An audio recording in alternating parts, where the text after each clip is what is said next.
Hi friends, welcome to Dhana's way. இன்னைக்கு நம்ம கிச்சன்ல ஈவினிங் ஸ்நாக்ஸ் 3 நிமிஷத்துல எப்படி செய்யலாம்னு பார்க்கலாம். வாங்க வீடியோக்குள்ள.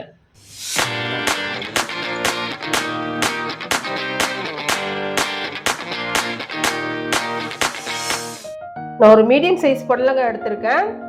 இது இதுல இருக்க விதை பிஞ்சா இருந்தா இதுல போட்டுக்கோங்க, நல்லா இருக்கும். இது மாதிரி நீட்டா மெல்லிசா கட் பண்ணிக்கணும்.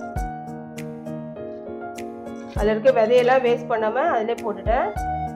கடலை மாவு 2 ஸ்பூன்,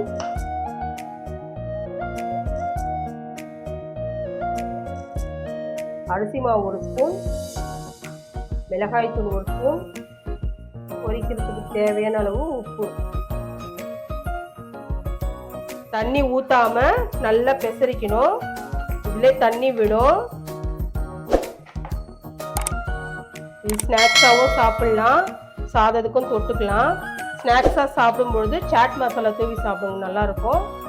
சாதத்துக்கும் போது நீங்கள் வெறுமனே பொரிச்சு அப்படியே சாப்பிட்லாம். தண்ணி ஊற்றக்கூடாது. தண்ணி ஊற்றாமே நல்லா மசாலா நல்லா பிளெண்ட் ஆகிடுச்சு பாருங்கள். கூட்டு பொரியல் நம்ம சாப்பிடுவோம். இது ஒரு தடவை செஞ்சு பாருங்கள், நல்லாயிருக்கும். நல்லா கலந்து விட்டாச்சு மாவை. இப்போ நம்ம பொரிச்சிக்கலாம். நம்ம மசாலா கலந்த உடனே பொரிச்சு எடுக்கிறோம். இது ஊற வைக்கவோ இல்லை கொஞ்ச நேரம் கழிச்சு பொரிக்கவோ கூடாது. தண்ணி விட்டுரும். தண்ணி விட்டுச்சுன்னா சரியா வராது. இப்போ எண்ணெய் காஞ்சிடுச்சு. இப்போ பொரிச்சுக்கலாம். நம்ம பக்கோடா போடுற மாதிரி தனித்தனியாக போட்டு பொரிச்சிக்கலாம். கொஞ்சமாக தான் எண்ணெய் விட்டுருக்கேன், அதுக்கேற்ற மாதிரி போட்டுக்கலாம்.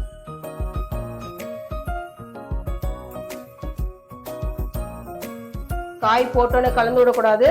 கொஞ்ச நேரம் ஃப்ரை ஆகட்டும். அது நல்லா பொரிஞ்ச பிறகு பார்க்கலாம்.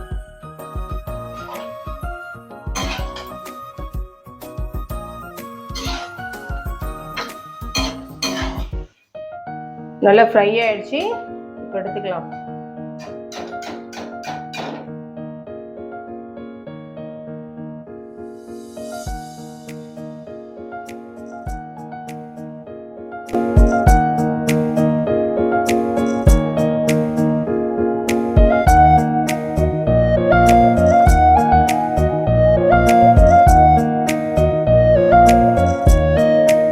எல்லாம் போட்டு பொரிச்சாச்சு.